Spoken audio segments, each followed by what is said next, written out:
시청자 여러분 안녕하세요. 안녕하세요. 네, 탈탈탈 오늘 아리따운 분을 게스트로 모셨습니다. 반갑습니다. 반갑습니다. 네, 뭐 이만갑이나 또는 북한 인권 관련해서 관심 있으신 분들은 네. 이미 아실 것 같지만 그래도 저희 시청자분들께 인사 한번 부탁드립니다. 네, 처음 뵙겠습니다. 북한인권증진센터 소장 이한별이고요. 저는 1999년도 고난의 행군이 한창이던 때 북한을 탈북해서 2002년에 한국에 온 이한별이라고 합니다. 네, 반갑습니다. 반갑습니다. 지금 이곳이 북한인권증진센터 사무실 네, 맞습니다. 이고요. 예. 사실 저는 저랑 동년배 너무 죄송해요. 아니에요. 네, 너무 예쁘시죠? 네. 예쁘게 봐주셔서 너무 감사해요. 네. 2002년에 한국에 입국하셨으면 네. 사실 가장 많이 들으셨을 질문이 네. 한일 월드컵 네, 얘기 맞아요. 정말 많이 들으셨을 네, 것 같아요. 월드컵. 네, 뭐 그 당시 상황은 조금 이따가 여쭤보기로 하고요. 북한인권증진센터 소장님으로 일을 하고 계시잖아요. 네. 언제부터 하셨어요? 2013년 12월. 아, 네. 그러면 벌써 지금 9년 네, 9년. 정도 되셨네요. 네. 북한 인권에 대해서 탈북민으로서 사실 이렇게까지 활발하게 활동을 하시는 분들이 그렇게 많지는 않은 것 같아요. 네. 네. 그렇죠. 단체를 만들어서 활동하는 거는 사실은 쉽지가 않죠. 그러니까 개인으로서 북한의 인권의 실상을 전하는 건 할 수 있어도 단체를 만들어서 조직적으로 한다는 건 사실 쉬운 일이 아닌 것 같아요. 저도 하면서 되게 많이 힘든 시간들을 보냈었거든요. 3년 반은 거의 진짜 많이 울었어요. 힘들어서. 그 네. 단체를 처음에 조금 잘 굴러가게끔 기초를 다지는 게 사실 네, 제일 어려웠어요. 제일 힘들죠. 맞아요. 네. 그거와 더불어서 유튜브 채널도 네. 운영하고 계십니다.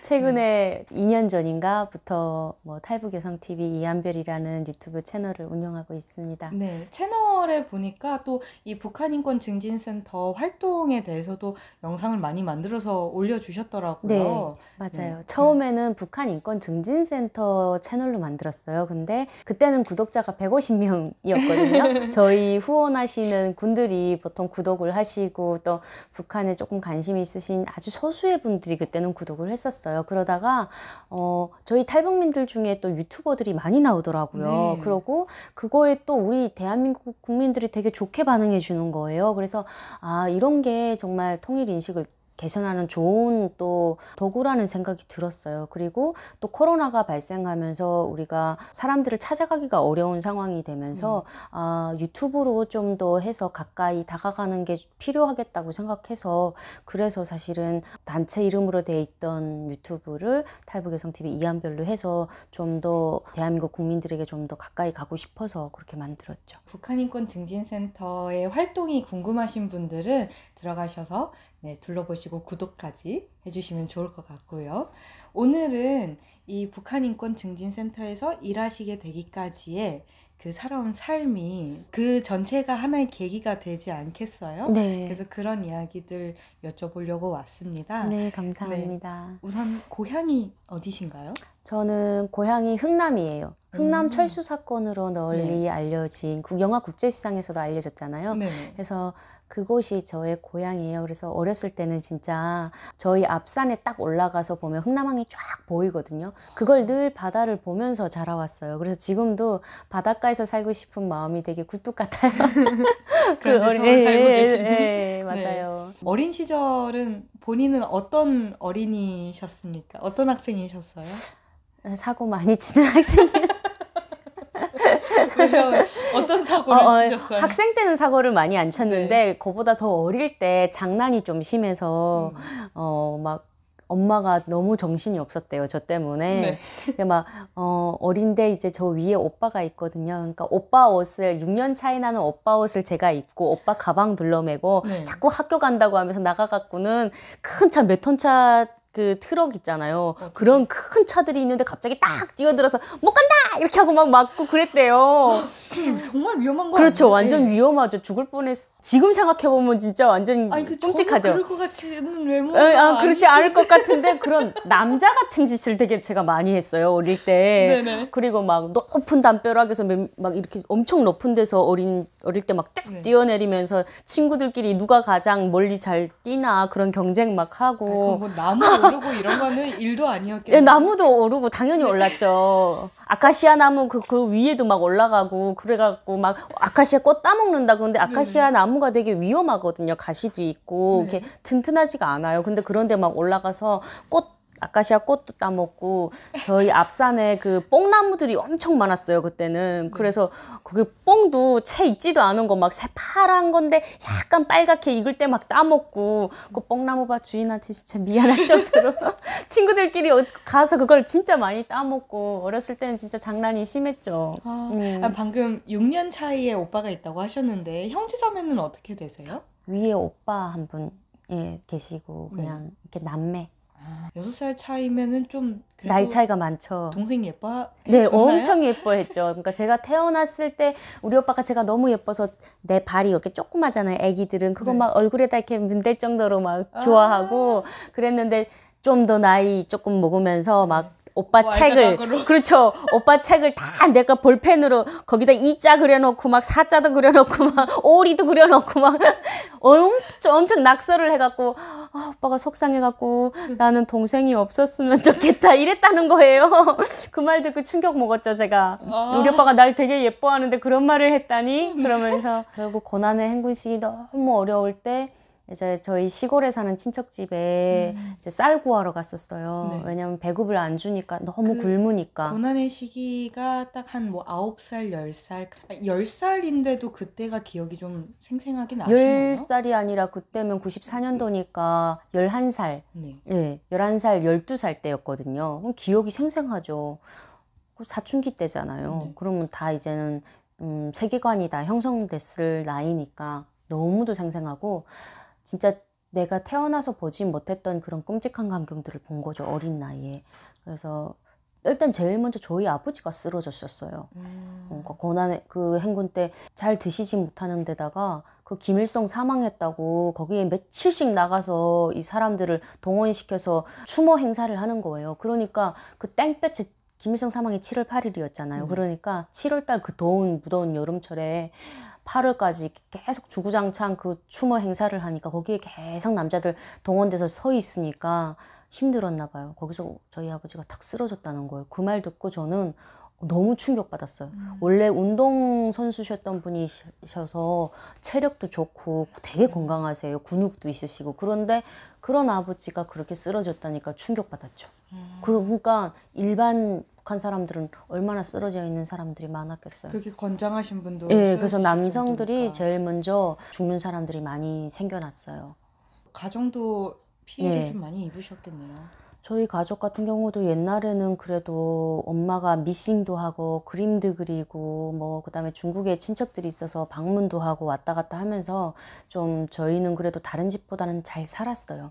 근데 저희도 고난의 행군을 피해갈 수는 없는 거예요. 고난의 행군 이전부터 저희 친구네 집들 가면 제일 먼저 충격받았던 게 그 옥수수밥 있잖아요. 옥수수 쌀. 항상 그게 그런 밥이 많았어요. 가마솥을 딱 이렇게 열면. 근데 그땐 저희는 잡곡을 안 먹었었어요. 저희는 그냥 막 잎살에 찰밥 섞어서 먹고 막 그랬거든요. 그랬는데 고난의 행군 이전부터 북한 사람들은 힘들었어요. 솔직히. 그래서 어떤 사람들은 저희 아버지가 어느 날 그런 얘기를 하는 거예요. 그 당생활 총화 노트 같은 것을 탁 던지면서 그러니까 김일성이 김정일한테 정권을 이제 이양할 때 그때 우리나라가 앞으로 못 살게 될 거다. 딱 그 말 한마디 하는 거예요. 그 저는 그게 그때 당시는 고난의 행군이 올지도 모를 때인데 그런 얘기를 책을 탁 던지면서 하시는 거예요. 그래서 저 너무 충격을 받았어요. 어린 마음에. 다른 사람이 들으면은 간첩이죠. 완전 예. 그것도 생활총화 노트 보면 김일성하고 김정일 생일 때 그 이렇게 하사하는 그런 책 같은 거거든요. 빨간 책하고 파란 책. 근데 그거를 탁 던지면서 우리나라가 앞으로 못 살게 될 거라고 딱 그 말을 하시는데 그래서 저는 그게 되게 충격이었거든요. 근데 나중에 지금 와서 다 생각을 해보면 아빠 말이 다 맞는 거예요. 그게 또 보이셨던 그러니까 그게 너무 네. 신기했어요. 그리고 그때 당시에 벌써 미국 영화랑 봤었어요. 그러니까 어떤 거 보셨어요? 무슨 로봇 관련된 영화를 네. 봤었어요. 그거 우리 아버지네 체육단 거기 가서 네. 그러니까 외국으로 나가잖아요. 그 선수들이 뭐 외국 나가서 가져온 건지 모르겠는데 거기에 있는 비디오 기기가 그러니까 선수들이 보는 비디오 기기가 있어요. 왜냐하면 외국에서 하는 훈련 그 영상이랑 이런 축구하는 거 뭐 이런 그다음 경기 영상들을 비디오로 볼 수 있는 그런 기계가 있다 보니까 비디오 그런 게 있어서 외국 거를 어떻게 어디서 구해 갖고 와서 보시는 건지 그래서 한번 그런 거를 봤다고 하더라고요. 저희 엄마랑 아빠는 그러니까 저희는 어리니까 어디 가서 말 실수하면 안 되니까 안 보여주고 엄마 아빠만 가서 무슨 로봇 영화를 보고 왔다는 거예요. 저희 엄마가 저한테 얘기해 주는 거예요. 그래서 신기한 거예요. 뭐 로봇이 무슨 자기 무슨 뭐를 떼어갖고 그 안에다 뭘 넣고 막 이렇게 하고 막 자기 스스로 막 말을 하고 그런 걸 봤는데 너무 막 놀랐다고 하면서 그런 얘기를 하는 걸까. 그래서 어머니가 미국 영화를 보고 막 오셔서 따님께만 조용히 말씀을 해주신 네, 거군요. 그래서 외국은 되게 잘 사는구나. 그리고 그리고 어머니도 뭐 친구분들께 그런 얘기를 할 수는 없으니까 따님께만 이렇게 얘기를 한 거 아닌가 싶은데요. 그러니까요. 몰래? 예, 저희 엄마는 저한테 친구처럼 제가 사춘기 때도 엄마가 아니라 친구 같은 역할을 해주신 거예요. 그래서 이렇게 얘기를 많이 잘 해주셨어요. 그래서 저도 엄마 얘기를 되게 재밌게 들었고 저도 9살 때 중국으로 합법적으로 엄마 아빠하고 여권을 사생으로 여권을 하셨어요? 발급받아서 갔었어요. 사실 그때 저희가 탈북을 하고 싶었어요. 그게 90년도인가 91년도인가 그때였거든요. 네. 근데 그때 그래서 사실은 엄마도 아빠도 우리 북한으로 가지 말고 여기서 남한으로 가버릴까 이런 생각을 잠깐 했었어요. 근데 그때 당시 저희 오빠가 네. 북한에 군대. 남아 있기 때문에 네. 그때는 학교를 다녔죠, 저희 오빠가. 그러니까 아들 하나 거기다 두고 있는 게 또 마음에 걸려서 탈북을 못하고 다시 북한으로 들어갔죠. 그러니까 저희 친할아버지가 6.25 때 월남을 하셔갖고 네. 또 저희는 실향민 가족이에요. 어떻게 그 보면. 얘기 좀 자세히 해주세요. 그러니까 저희가 아버지가 한 번도 태어나서 친할아버지 얼굴을 그러니까 친아버지 얼굴을 못 보셨어요. 네. 그러니까 유복자로 태어나셨어요. 전쟁 시기. 저희 아버지가 1950년 12월에 태어나셨는데 저희 친할아버지는 이제 저희 아버지가 태어나는 걸 못 보시고 월남을 하셨죠. 그래서 가족 형제들하고 같이 내려오신 걸로 알고 있어요. 그래서 잠깐 그냥 내려왔다가 다시 들어갈 줄 알았고 할머니는 임신을 하셨으니까 아기들이랑 이제 같이 이동하는 게 불편하니까 사실 저희 할아버지도 가기 싫었대요. 싫었는데 그냥 가족과 떨어지기 가족들이 싫으니까. 뭐 형제들이 빨빨 가자 뭐 이러니까 그냥 아마 사상이 안 좋았는지 그때 북한에서 보는 그런 사상이 아무튼 안 좋았으니까 뭔가 위협을 느끼셔서 그랬는지 형제들이 내려갔다고 하더라고요. 그래 내려가시고 할머니는 남으셨는데 시골에서 농사 지으시면서 너무너무 힘들게 사셨어요. 그래서 건강이 안 좋아지셔서 제가 태어나기도 전에 돌아가셨어요. 이제 친할아버님은 월남 하셨다고 하니 네, 혹시 여기 한국 오셔서 만났어요. 제가 정말요? 예, 그래서 제가 네. 태어나서 처음 할아버지를 만난 거예요. 한국 오셔서 예. 그래갖고 지금도 할아버지들 보면 저희 할아버지 생각이 막 이렇게 나는 거예요. 네. 그래서 야 진짜 감사하죠. 어떻게 보면 제가 한국에 와서 태어나서 처음 할아버지를 만난 거잖아요. 할아버지도 이제 늙으셔갖고 저를 이렇게 보면서 야 네가 그 험한 길을 혼자 왔다니 하면서 너무 기가 차셔갖고 가면 사실 용돈도 할아버님도 주시고 본인의 아드님 얼굴을 못 보신 봤죠. 거잖아요. 봤어요. 저희 엄마가 중국으로 왔다 갔다 하면서 저희 아버지를 데리고 가서 탈북하시기 전에 98년도인가 97년도인가 요때 그 한국이 IMF 한창 터졌을 때였어요. 근데 그때 다 주변에서 가지 말라고 막 말리는데 저희 할아버지가 그 하나밖에 없는 아들이잖아요. 그러니까 막 안 된다고 다 뿌리치고 말리는 거 막 뿌리치고 돈 가방 안에다 막 넣어갖고 비행기 타갖고 거기로 오셨다는 거예요. 그래서 연길에서 저희 친척집에서 저희 아버지하고 할아버지하고 이산가족 상봉을 했죠. 40몇 년 예, 만에. 49년 만에. 그래서 저희 아버지가 돌아가시기 전에 자기 아버지 얼굴을 직접 보시고 가셔서 저는 그게 다행인 것 같아요. 너무 일찍이 돌아가셨는데 아버지도 고난의 행군식이 너무 이렇게 건강이 안 좋아지셨잖아요. 그러니까 벌써 탁 쓰러지고 그 다음부터 서서히 건강이 안 좋아지셨어요. 근데 저는 몰랐죠. 아빠가 이상하게 자꾸 살이 찌시는 거예요. 근데 네. 원래 잘 못 먹고 그러면 살이 붓는 거잖아요. 그러니까 그걸 몰랐죠. 그러니까 다른 사람들은 깡 마르거든요. 막 이렇게 말라갖고 기아 이렇게 다른 세계 난민 이런 거 보면 막 마르고 까매지고 그러잖아요. 근데 저희 아버지 또 원래 피부가 또 검실검실해요. 그래서 그냥 왜 살이 찌지시 이랬는데 보니까 간 복수가 오셨던 거예요. 그래서 건강이 안 좋아지셔갖고 남자들이 이렇게 수많은 사람들이 굶어 죽고 그랬어요. 권장했던 그 남자들. 전에 아버지를 친할아버님과 이렇게 예, 이산가족 예. 항공을 했으니 네, 그게 또 다행이죠. 네. 소원 푸신 거죠, 저희 아버지는. 예. 그럼 할아버님과는 지금도 연계를 갖고 제가 대학교 2학년인가 그때 저희 할아버지가 돌아가셨어요. 근데 워낙 연세가 있으시니까 네. 80대시고 그 하셨으니까. 전까지는 자주 찾아뵀었겠네요. 그렇죠. 명절날에도 내려가고 그러면 할아버지가 용돈도 손에 쥐어주시고 그래서 좋았죠. 네. 저희 또 삼촌도 뭐 보니까 학교 교사 하시더라고요. 숙모도 교사하고 계시고 그래서 선생님 두 분 다 선생님 하시고 그렇게 사는데 그래서 아무튼 마음이 네. 할아버지 일찍 돌아가신 게 좀 아쉽고 네, 그리고 저희 할머니도 할아버지 얼굴 보셨으면 얼마나 좋으셨을까. 그게 너무 마음 아프죠. 혼자서 자녀들을 그렇게 키우면서 고생하셨는데 남편 얼굴은 정작 못 보고 돌아가신 거잖아요.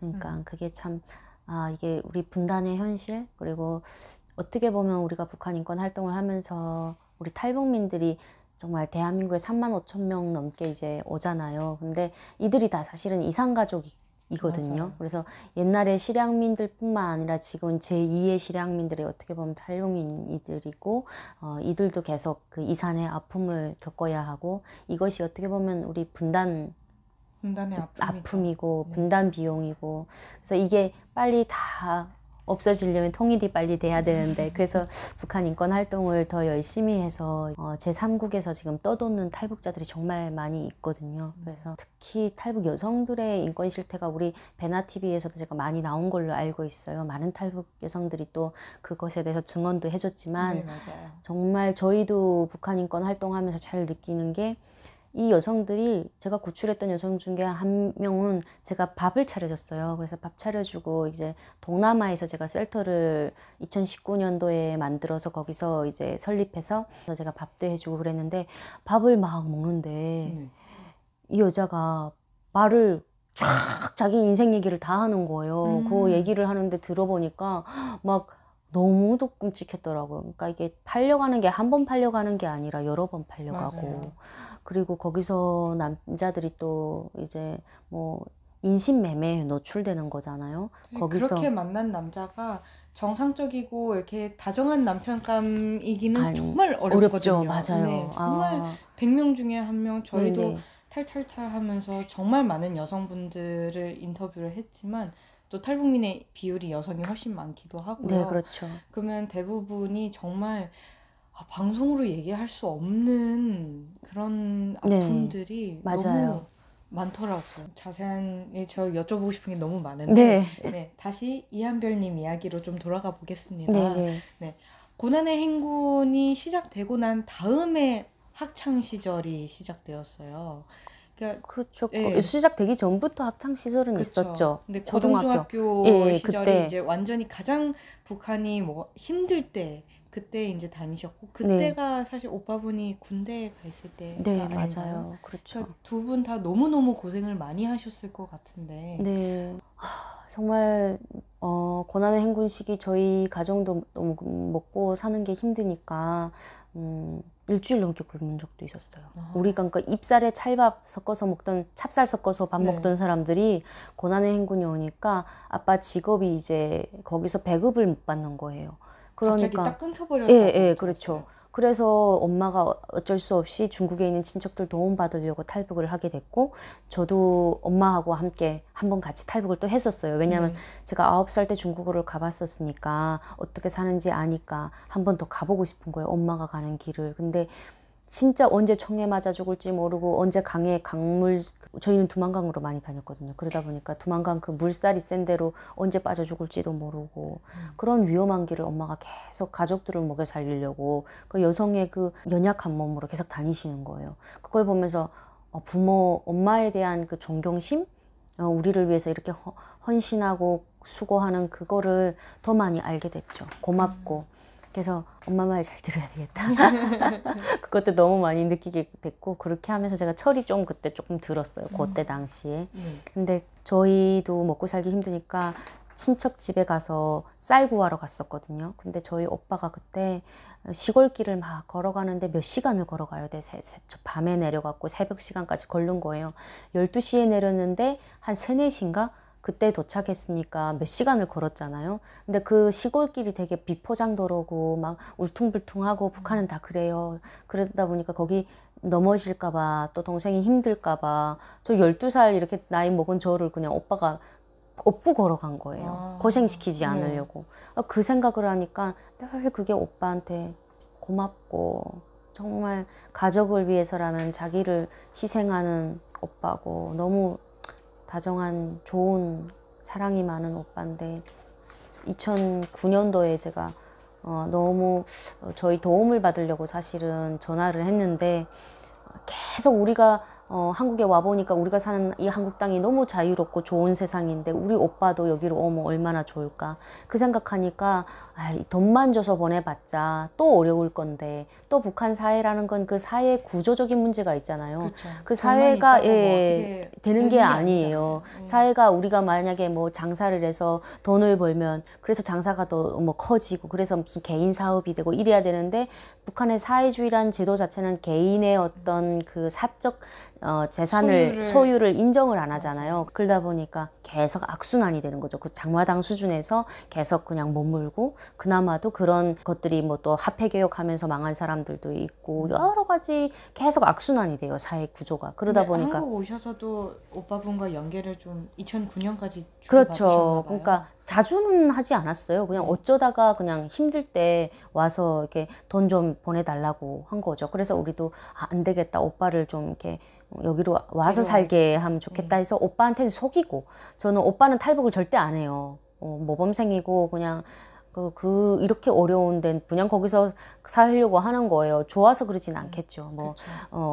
자기가 나서 자란 곳이니까 쉽게 이제 결정하기가 쉽지가 않죠. 자기 가족도 있고 자녀들도 둘이나 있고 하니까 그래서 그냥 그렇게 도와달라고 했는데 제가 오빠를 그냥 데려오려고 오빠 중국까지만 와 그러면 내가 정말 먹고 살 돈 많이 줄게 그렇게 해서 오빠를 이렇게 넘어오게 만든 거예요. 근데 그날 당일에 넘어왔다가 이제 중국 변방대 군인들한테 잡혔는데 원래는 중국의 어떤 안가로 들어갔대요. 그러니까 그래서 전화를 좀 쓰자고 그랬나 봐요. 근데 그 사람이 아무래도 남자들이 들어오면 범죄 그런 율이 높다 보니까 신고를 했나 봐요. 중국 그 변방대에다가. 그래서 그 변방대가 와서 오빠를 잡아갔는데 오빠가 군인들한테 막 빌면서 그랬대요. 나는 어머니와 여동생이 남한에 있기 때문에 강제 북송되면 자기는 죽는다고 제발 강제 북송하지 말아달라고 막 사정사정 했대요. 근데 중국 군인들이 그것까지 다 적어서 북한으로 보낸 어떡해. 거예요. 그래서 우리 오빠도 너무 착하고 고지식하니까 또 그랬던 것 같아요. 사람이 모범생이고 너무 착하니까. 그러면 또 중국 군인들이 자기 말을 들어줄 줄 알았나 봐요. 그래도 자기를 불쌍히 여길 줄 알고 그렇게 말했는데 그래서 오빠분은 그 뒤로 그러면 연락을 그렇죠. 제가 그래서 오빠의 생사를 지금 모르죠. 계속 알아보는데 그때 당시에 저희 지인으로부터 알게 된 얘기가 경성수용소로 갔다 이런 말을 들었어요. 근데 어떤 사람들은 경성수용소가 이미 없어졌다라고 말하는 사람들도 있거든요. 근데 그 근처에 이동했을 가능성도 있고 그래서 어디하고 통폐합됐다는 말도 있고 지금 어디에 있는지 생사를 모르죠. 그래서 북한 인권 실태가 가장 문제인 게 사람들이 잡혀도 정말 죽어도 가족한테 시신도 안 돌려주고 가족들 자체하고 연계도 끊어버려요. 그래서 정치범 수용소로 보낼 때는 그 가족들하고 이혼시켜요. 일단은 갈 수 없다는 것도 가장 면회도 안 되고. 괴로운 면인 것 같아요. 네, 네, 면회도 안 되고 거기다가 뭐 소식 같은 거 하나도 안 주고 공민이라고 해서 우리는 공민증의 그 공민의 자격을 다 박탈해요. 그럼 인간이 아닌 거예요. 그러니까 죄수들의 인권이 없어요, 북한에는. 아, 이게 지금 예. 2009년에 일어나고 있는 일이라는 예, 것 자체가 예, 지금도. 말이 안 되는 거거든요, 사실. 그렇죠. 전 세계에서 진짜 이렇게 사회주의라고 하면서 자기네들은 인권을 지킨다고 하지만 막상 강제 실종된 가족들을 보면 탈북민들 중에 수많은 가족들이 강제 실종됐어요. 그러니까 북한으로 강제 북송된 이후에 생사가 다 끊어진 거예요. 어떻게 돼 있는지 알지를 못해요. 뭐 그러니까 죽었는지 살았는지, 그렇죠. 그 뭐 어디가 아픈지, 뭐 어디 어느 지역에 있는지 이것조차도 감옥을 갔으면 어느 뭐 감옥 어디 수용소를 간 건지조차. 그렇죠. 그것까지도 분명하게 안 알려주는 거예요. 그냥 아름아름 어디서 알아봐서 그렇게 들은 얘기죠. 실제로 가족들에게 북한 정권이 알려주거나 그런 게 없어요. 그러다 보니까 이게 문제가 되는 강제 실종이 돼버리는 거고.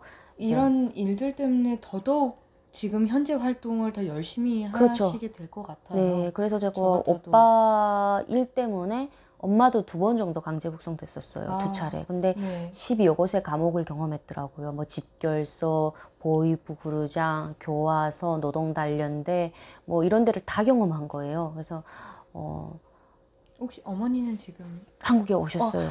너무 예. 다행이네요. 네. 2007년도에 그 유엔 난민기구를 통해서 무사히 대한민국까지 너무 2007년 다행이네요. 12월에 왔어요. 네. 그래서 어머니가 딱 오고 나니까 엄마를 통해서 이제 북한 인권 실태를 전해 듣게 된 거죠. 북송되면 어떻다 이런 얘기도 전 그때 당시 잘 몰랐어요. 그러니까 대학생이었고. 근데 제가 그러니까 공부하느라 바빴고. 99년도에 탈북하시고 난 뒤에 그 이후에 정말 2000년대, 2012년 이때까지는 또 어머님의 그 경험이 북한에서의 그렇죠. 경험이 예. 또 큰 충격으로 네. 오셨을 것 그 같아요. 엄마가 일기 같은 걸 쓰신 거예요. 근데 거기에 이제 어느 날 제가 집 청소하다가 엄마가 숨겨놓은 엄마가 쓴 글들을 보게 된 거예요. 근데 그 글을 봤는데 자기가 이제 오빠를 생각하면서 당신이 이제 막 그 겪었던 그 추운 겨울이면 북한에는 바닥에 까는 것도 없이 헝겊도 깔 것도 없는 상황에서 그 차디찬 감방에서 헛옷 입고 여름옷 같은 거 입고 만약 여름에 잡혔으면 여름옷 입고 있는 거고 겨울에 잡혔으면 겨울옷 입는 거고 예. 그렇게 지금 실태가 열악하고 뭐 진짜 감방 내에서 생리대 같은 것도 안 준대요. 그래서 여자들이 자기 옷 뜯어갖고 그 옷 1000조가리 갖고 이렇게 하고 세수도 못하게 하고 조금만 세수를 이렇게 하다가 들키면 그때 막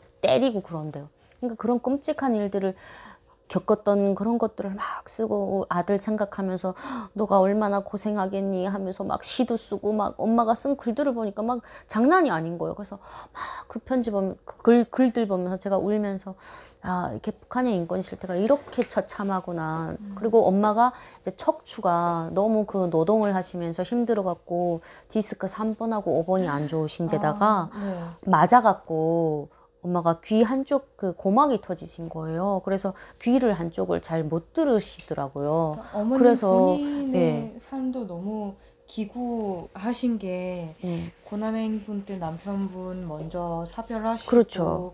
따님은 또 탈북했으니 그거에 대한 또 감시와 고통도 네, 있으셨을 그렇죠. 거고 아드님은 북송당해서 감옥에 가 계시고 본인도 예. 겪으신 일들이 너무 너무 많죠. 그리고 그 유엔 난민기구에 있을 때 다른 탈북 여성들은 그래도 막 중국어도 잘하니까 막 유쾌하게 있는데 저희 엄마는 강제 북송됐던 그 2번의 강제 북송된 아픔이 있으니까 또 잡혀가면 안 되잖아요. 그러니까 그게 무서우니까 옷장 안에 들어가 있으셨대요. 그러니까 집에 그냥 있는데 그러니까 그 트라우마가 장난이 아니신 거예요. 그리고 한 여성이 짊어지기에 예, 너무 힘든 무거운 트라우마, 예, 삶이었네요. 그러니까요. 그래서 거기다가 막 그 한국에 와서도 북한에서 그 이제 단련대랑 갔을 때 노동시킬 때 빨리빨리 안 하면 막 발로 차고 때리고 그런대요. 그러니까 그런 경험들 때문에 뭐나 하시면 막 급하게 하시는 거예요. 이렇게 보면 왜 저러지? 근데 저는 저희 엄마가 그럴 때 그게 이제 조급증 정도로만 생각을 했는데 그게 그 다 트라우마인 거예요. 근데 저희 엄마만 그런 줄 알았는데 제가 인권 침해 조사를 하면서 18호 관리소에 있던 여성을 만나게 됐어요. 인터뷰를 했는데 그 여성도 만나보니까 우리 식당에 가서 밥을 먹으려고 하는데 막 뭘 이렇게 옆에서 자기가 그 서빙하는 사람도 아닌데 막 서빙하는 사람처럼 갑자기 가서 막 분주하게 막 움직이면서 막 뭐나 하는 게 막 저희 엄마 같은 행동을 하는 거예요. 그래서 제가 보고 그 여성도 그런 시설에서 계속 그런 노동을 했었을 거고, 그런 감시를 당했을 거고. 그래서 이런 사람들의 그 트라우마 중에 일종이구나를 알게 된 거예요. 그래서 저희 엄마가 그런 거를 겪는다는 게 너무 또 가슴이 아픈 거예요. 그래서 우리 탈북 여성들 중에 그런 트라우마 겪는 여성들, 강제 복송돼서 그 아픔이 있는 사람들 중에 그런 분들도 있다는 거. 그래서 정말 그걸 느끼면서 저도 이 활동을 더 열심히 하게 되는 것 같아요. 그래서 지금 말씀하시는 게 사실 본인의 경험담보다도 이 가족분들 한 분 한 분, 오빠분, 어머님이 겪으신 일들 하나하나가 다 지금 활동하시는 데에 초석이 된 것 같고요. 사실 이제 이한별님은 그보다 훨씬 전에 99년도에 탈북을 하셨잖아요. 네. 저희가 그 이야기는 2부에서 또 마저 여쭤보도록 하겠습니다. 네. 감사합니다. 감사합니다. 그만두세요. 울지 마세요. 감사합니다. 감사합니다.